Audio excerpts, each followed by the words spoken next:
Okay, I am back. Don't have my stuff ready though, but I'm back. Look at that.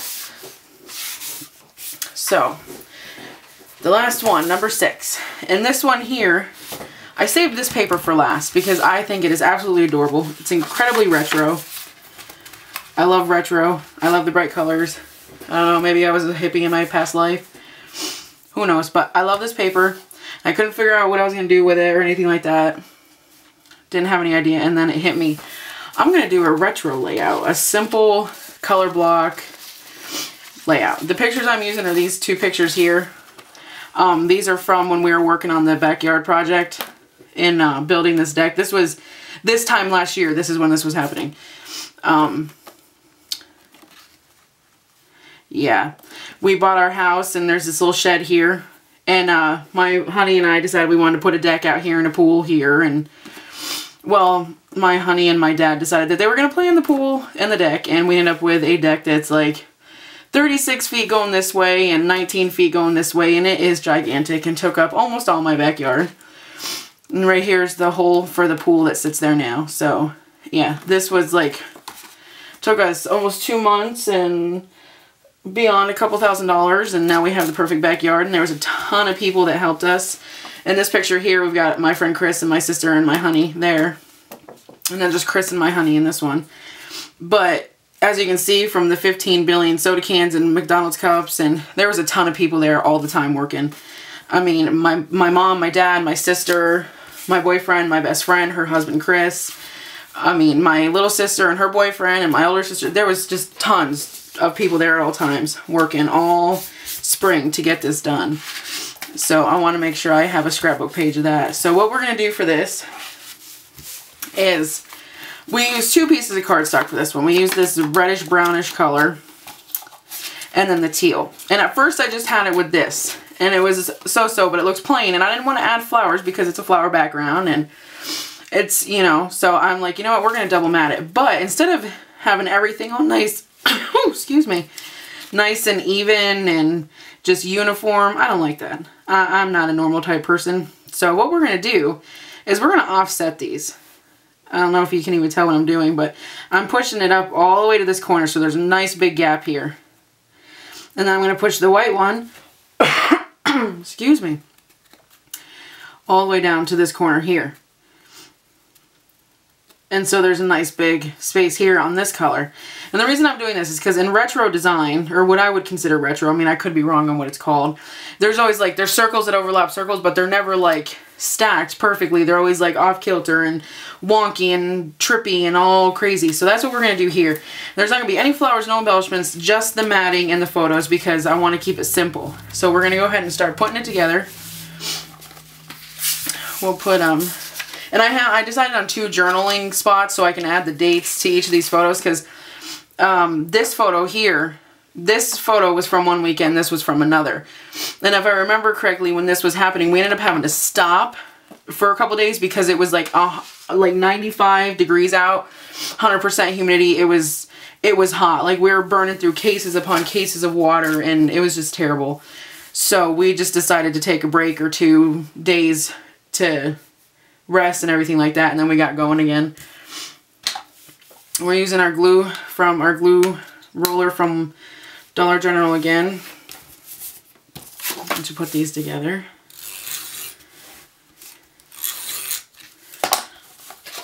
And so, and like I said, I want them to be off kilter here. So I'm going to take a little bit of time to make sure they're lined up. There we go. I love this cardstock from Walmart. It's smooth. It's just like butter. I don't know how to explain it. And the price, $5 for 50 sheets. I mean, come on. So, I love it. I have like 4 12 by 12 stacks and 1 8 by 11. So this picture is going to be off center. So we have the wider gap of the teal and then the next layer wider gap of the red color.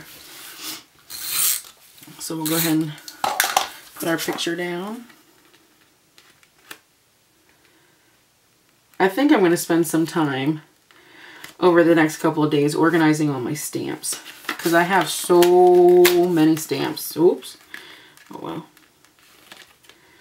I don't have a lot compared to other YouTubers out there. I was watching a craft room tour today of this woman. I think her name is Gina. I'll have to link it in the down bar. She's really cool. I just discovered her yesterday or today, and like, I'm obsessed. I watched like 10 of her videos today. So I really should get a life. But her craft room tour was crazy. She had she had more rubber stamps than Michael's. I'm telling you, she had so many. It was like an awesome collection. And she had them all nice and organized and knew where everything was. And jeez, I have a little 5-drawer thing from like Rubbermaid. It's just this little teeny tiny drawer. And only three drawers are stamps. And I still can't keep track of all the ones that I have. And I've got like maybe 100 tops. And that's including all the little Studio G jammies. So I don't know how people keep thousands and thousands of stamps and dies and stacks and stacks. I don't know how people keep it all organized. I don't know. Maybe I'm just a messy person, and I don't by any means have a lot of craft stuff. I mean, someday if I do a room tour, you guys will see I don't have a lot. I mean, I'm working on it because I would love to have a lot more, but I don't have a lot of craft stuff, so it kind of blows my mind how much stuff people have and how they keep it all organized, because I wouldn't be able to do that. I would never be able to find anything. I wouldn't even be able to get into my room, because I don't have the space nor the patience to clean up after myself. When I'm in here, I don't want to have to worry about cleaning up.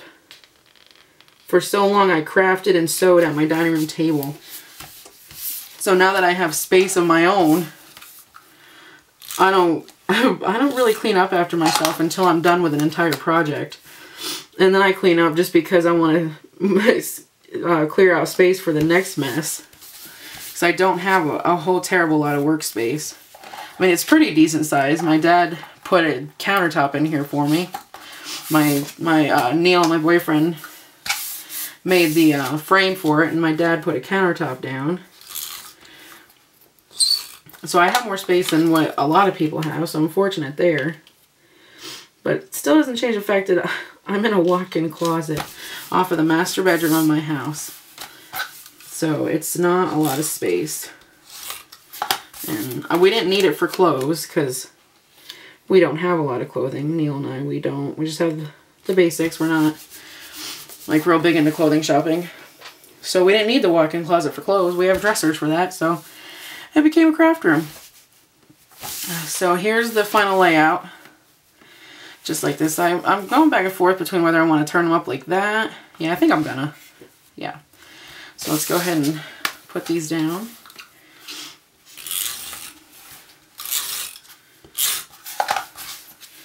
Put this one down here. Make sure it's even. And then this one goes up here. Now that this is my last layout for the budget series, I have no idea what I'm going to do for you guys. I thought about maybe doing some sewing videos because I want to start doing some sewing. I want to make myself a new swimsuit and a couple sundresses for the summer. And a friend of mine is expecting a child, and she asked me if I can make her some sundresses to wear throughout summer because she's going to be heavily pregnant in the hottest part of the year. So, but I'm not sure how I would record sewing videos because having the camera up here where you, ooh, just punch the lens, sorry guys. Having the camera up above me works just fine for what I'm doing now, but if I do it for sewing, you guys are going to be staring at the top of a sewing machine, which is not all that entertaining, I would think. It'd be pretty boring, so we'll work on it. We'll figure it out. So there's our final layout. I like it. This is nice and neat and simple, and sometimes that's what's best. And colorful. I love colors and flowers. So, I have no idea how much this one costs, and I didn't say anything in the last one I did either. Oh, fail, look at that. I'll figure it out and put it in the description for both of them, but I know it's under $2. They've all been under $2, which I'm hoping shows you guys that you can scrapbook without spending a ton of money. So, but okay, this is layout number 6, and that's all of them for now. That's all of them for this series. 6 layouts, which is good. And I'll come back with another video with an overview of all the layouts I did and what supplies I have left. So I'll see you guys then. Don't forget to like and thumbs up and, oh, that's the same thing, isn't it? Well, you know what I mean. And subscribe and comment and all that. And I will see you guys next time. Bye.